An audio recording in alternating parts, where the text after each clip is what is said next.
vous allez faire un nouveau fichier. Donc, vous faites fichier, nouveau, et vous partez d'un document vierge. Justement, on va voir si vous êtes capable de le faire en partant, si vous avez bien capté toutes les étapes qu'on a fait ensemble. Est-ce que j'ai fait fichier en haut et nouveau? Est-ce que c'est bon? Je peux y aller? Alors, attention, hein, pour les besoins, pour que vous puissiez bien voir, je vais agrandir, je vais mettre moi, je vais tout mettre en taille allez, hop, 36.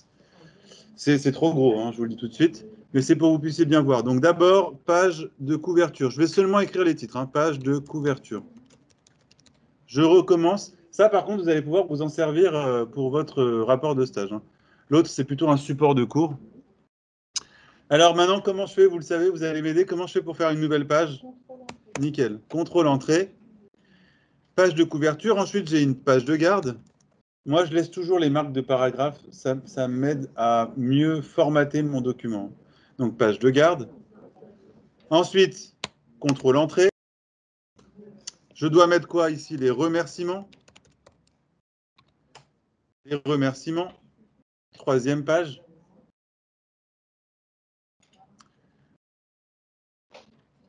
Ensuite, je refais un contrôle entrée. Qu'est-ce qu'on retrouve ensuite? La table des matières. Donc, la table des matières. Je fais un petit contrôle entrée. On retrouve ensuite l'introduction. Alors attention, j'ai fait une petite erreur là maintenant. Maintenant qu'on sait comment utiliser le saut de section, je vais, après la table des matières, comme je sais que je dois commencer la numérotation ici, donc je reviens en arrière pour l'instant. Au lieu de faire un saut de page, maintenant vous le savez, en dessous de la table des matières, je vais faire mise en page, saut de page, mais je vais utiliser le module saut de section, page suivante. Comme ça sera directement fait. Donc ensuite, sur la nouvelle page, je vais taper introduction. Donc je répète, j'ai fait le saut de section pour séparer les 4 premiers blocs du reste. Là maintenant, je peux recommencer à faire des contrôles entrée, introduction, donc développement. Alors, après le développement, en dessous de développement, vous allez mettre justement partie. Donc, alors attention, est-ce que vous savez faire une tabulation? Est-ce que vous savez ce que c'est? Ou un alinéa, peut-être, on vous a appris ça? Alinéa, ça vous dit quelque chose? Regardez, c'est le petite touche que vous avez. Ça vous fait, donc si vous avez mis des marques de paragraphe, ça vous fait un petit décalage. Hein. Et là, on va mettre partie B, partie A, pardon, d'abord. Ensuite, vous allez sauter une ligne. Vous allez refaire une tabulation, enfin même deux tabulations. Et vous allez mettre sous partie A. Comme ça, vous allez voir 3 niveaux. Vous faites la même chose avec partie B. Ensuite, en dessous, vous faites 2. J'ai oublié de faire attention, je peux le faire après, hein, c'est pas très grave. Donc, je fais ma tabulation juste après, pardon. Ensuite, je fais 2 tabulations et je vais faire sous partie B. Donc, attention, tabulation, vous avez vu comment ça se traduit par une petite flèche vers la droite. Et là, j'ai fait 2 tabulations. Ensuite, après sous partie B, vous refaites un contrôle entrée. Vous tapez conclusion. Ensuite, encore contrôle entrée, bibliographie, les annexes. Et regardez, on retrouve nos 9 pages de tout à l'heure. Alors, première étape, on va recréer la table des matières. Donc, je vous rappelle, il faut d'abord aller dans références et donner des styles ou niveaux à nos titres, c'est-à-dire introduction, je fais ajouter un niveau 1. Développement, ajouter un niveau 1.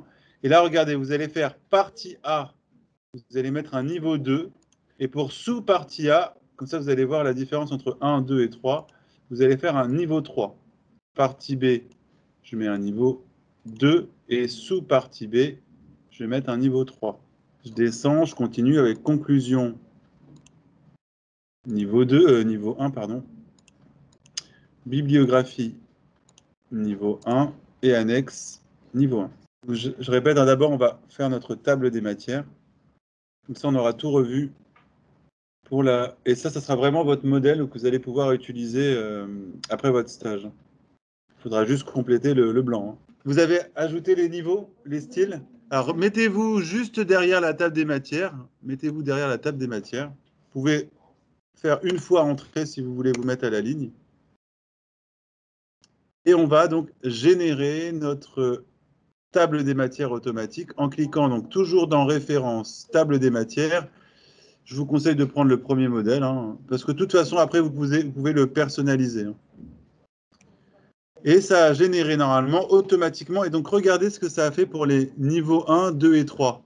Vous avez, il vous a créé automatiquement une tabulation pour la partie A et une double tabulation pour la sous-partie A. Vous pouvez maintenant supprimer le titre table des matières, si vous voulez, qu'on a mis au-dessus. On va donner quelque chose comme ça.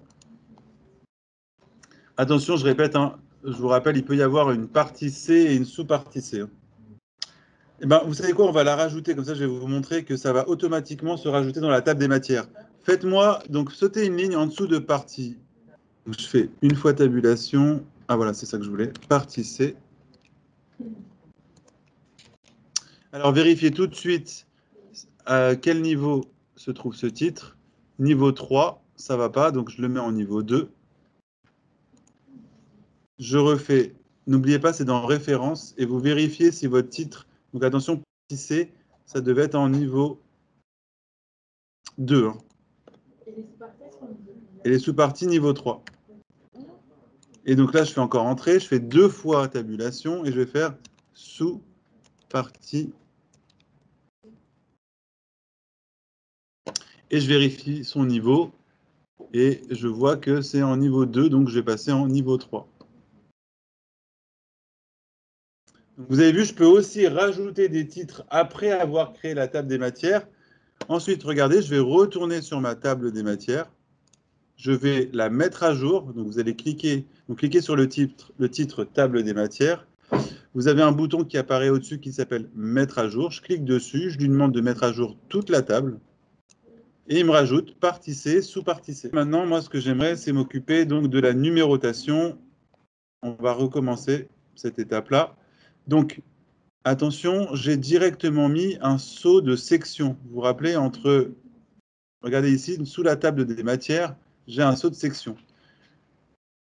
Vous allez directement dans le pied de page de l'introduction, puisque vous voulez que ça commence ici. Tout de suite, avant de mettre un pied de page, vous allez délier la section 2 de la section 1. Donc, je décoche lié à la précédente. Tant que je n'ai pas fait ça, le bloc 1 et le bloc 2 sont toujours identiques. Enfin, ils sont toujours reliés entre eux. Donc là, j'ai bien désolidarisé les 4 premières pages, enfin la section 1 de la section 2. Je me mets au début de l'introduction. Je choisis mon modèle. Non, je vais reprendre le modèle pour que vous puissiez bien voir. Regardez, ça ne se met pas sur la section. Comme j'ai désolidarisé, je ne le vois pas sur les 4 premières pages. Par contre, donc je le personnalise pour que vous puissiez mieux voir. Je le mets en gras, je l'augmente et je le mets en noir. Et j'ai toujours, donc vous avez vu, je l'ai fait démarrer seulement sur la section 2 à l'introduction. Il m'affiche 5, donc ça ne va pas. Je vais recliquer sur le 5 et encore une fois, en tête et pied de page, numéro de page, format des numéros de page, je lui dis de commencer à 1. Et c'est fini.